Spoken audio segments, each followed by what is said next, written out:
If you want awesome products at great prices, check out the description.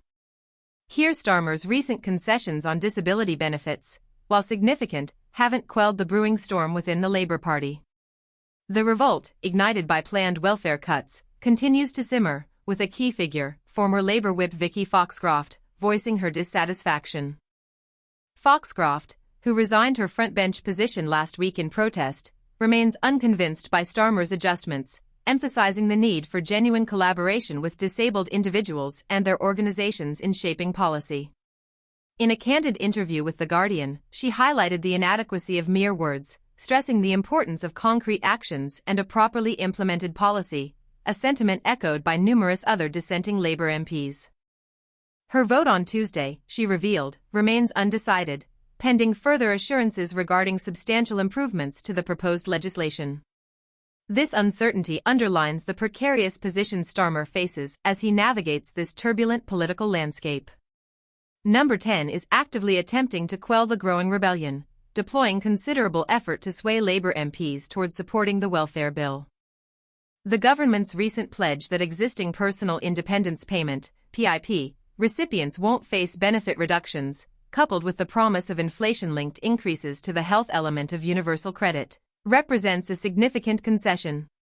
However, the impact of these measures remains debatable, with estimates suggesting that between 50 and 60 Labour MPs still harbour reservations.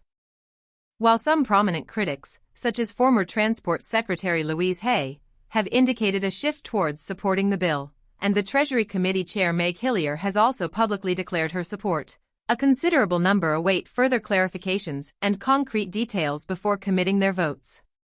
Foxcroft, in her first interview since her resignation, acknowledged the positive aspects of the government's concessions, specifically the protection of current benefit recipients. However, she insisted that significant areas remain requiring immediate attention and further adjustments. Central to her concerns is the critical need for genuine co-production with disabled people and their representative groups, a process she believes should have been integrated from the outset. This lack of meaningful consultation from the start, she argued, is at the heart of the widespread discontent, leading many to call for a delay in implementing the bill until proper consultations and inclusive policy-making are ensured.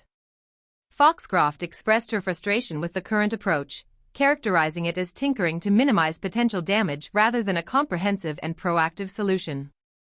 She emphasized the need to learn from past mistakes and to prioritize the right policy implementation for the future. Further fueling the controversy is Foxcroft's call for the publication of the Pathways to Work review, conducted by Stephen Timms, the Minister for Social Security and Disability, before the implementation of the potentially damaging cuts. This 12-week consultation period, launched on April 7, is a key focal point of contention. The former Shadow Minister for Disabled People, while clarifying her reluctance to be seen as a rebel and expressing regret over her resignation, stressed the urgency of the situation and her inability to support legislation that she believed would harm vulnerable citizens.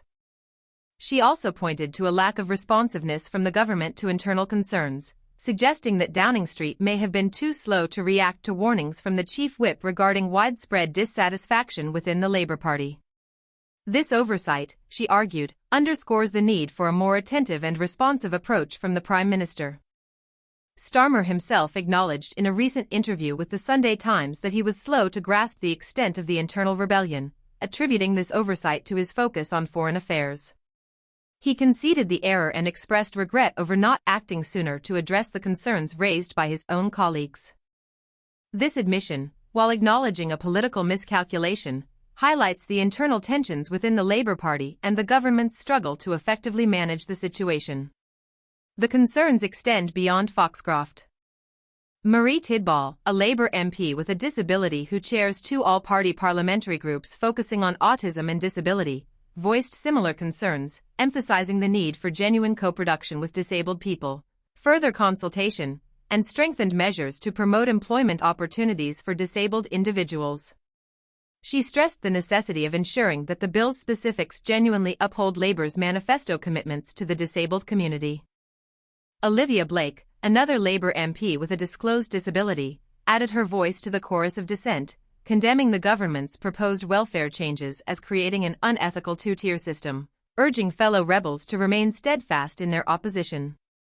The Disability Labour-affiliated group has also actively called for all MPs to oppose the legislation.